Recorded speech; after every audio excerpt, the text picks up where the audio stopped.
Oh, Sam, what has Marvel done to you? You used to be so... you were never really that interesting, but at least you were a character. We knew what you cared about and we knew what you wanted in life. Now you're just a mildly attractive cardboard cutout with all the personality of Captain Marvel. When you have me nostalgic for like a mediocre side character from a Captain America movie, that's how you know you've screwed the pooch and you have no idea on how to get your audience to care about a character. If you want me to care about Sam as Captain America, it's really not that hard. You just have to show me a good internal struggle, show me what he wants in life, and boom, we'll care about him. It's not very hard to create a character that audiences can connect with. Marvel, by the way, you've been doing this for 10 years extremely successfully. Even your kind of mediocre movies like Ant-Man still managed to get you to care about Ant-Man. If something bad happened to Scott Lang, I'd be like, ugh, that sucks, I really like that guy. None of the new Marvel characters, none of the gender-swapped versions of our old heroes, or now Sam Wilson's Captain America, have made me feel anything. If the entire Marvel universe was nuked and all of these new heroes died, I don't think I would care at all. In fact, I might be a little happy because now there's a blank slate for Marvel to build something better,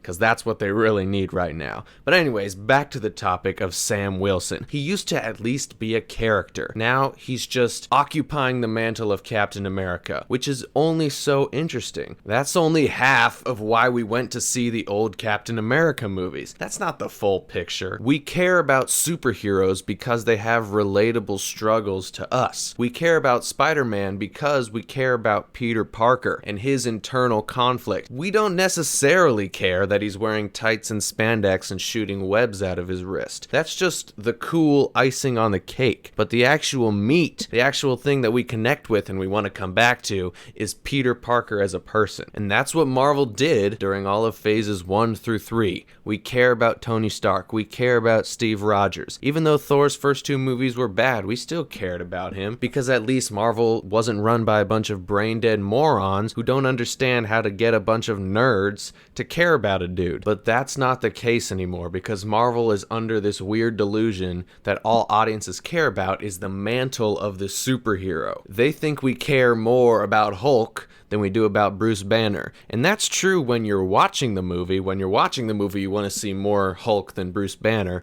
but you connect with the movie because Bruce Banner is a well-written character. So if you have She-Hulk come in and you don't develop, I don't remember her name. Was it Jen? And you don't develop Jen at all, and you just expect us to care about her because of borrowed trust from us already caring about the Hulk, that's not going to work, right? You have to get us to care about her as an individual. And it's the same with all of these gender swap heroes or this Captain America swap. It doesn't necessarily have to be bad. You can swap the heroes in with different people and let new people take on the mantle, but you have to actually get us to care about the people taking on the mantle. And you'd think with Sam Wilson, it would be really easy because we already care about Falcon. We already established what he cares about in life, and that's helping people, which is why when we meet him in Captain America: The Winter Soldier, he's in a group therapy session and he's trying to help people get over their PTSD. And then immediately when Captain America asks him to help save the world, he lays down his life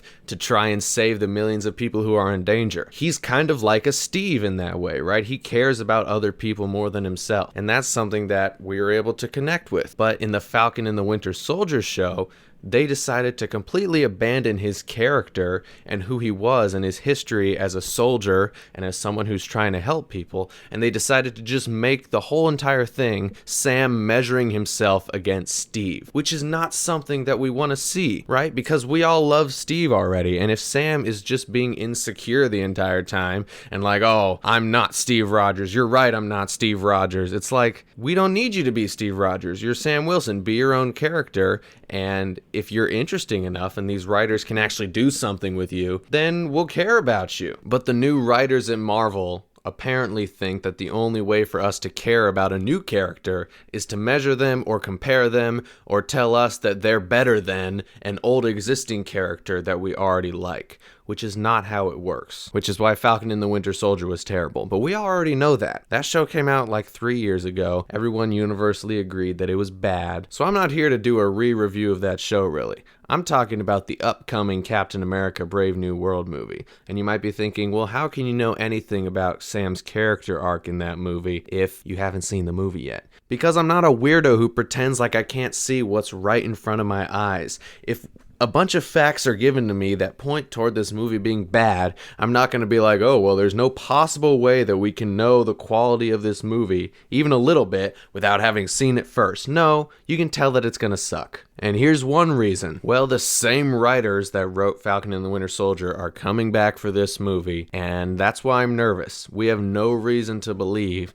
that they can do anything other than the shallow, bad writing that they did in Falcon and the Winter Soldier. And that's already prevalent in the trailer. We get a line of Thunderbolt Ross saying, "You're not Steve Rogers," and then Sam Wilson's like, "You're right. I'm not." First of all, Sam, Steve was your friend. Why are you acting like he's some type of tainted legacy that you have to shed off of yourself in order for you to come into your own? No, you don't have to do that. You can't measure yourself against him, or else you're going to come up short, okay? Because Captain America was a great character, and he was almost a flawless person. He was so good-hearted that he was able to lift Mjolnir. So we're always going to think he's a little bit cooler than you. But if you come into your own as a character, and the writers can actually do something interesting with you, and we can get to care about you the way that we care about Spider-Man and Iron Man and the old Captain America, then we won't need to measure you against Steve because you're your own character, right? We don't look at Steve and say, oh, that's a bad character because we care about Tony Stark more. Of course, Tony Stark's more interesting and we care about him more, but Captain America is still an amazing character. He's not quite as good as Tony Stark, but he's still great. Now, I'm not trying to say that I know better than professional writers, but I also kind of am, because come on guys,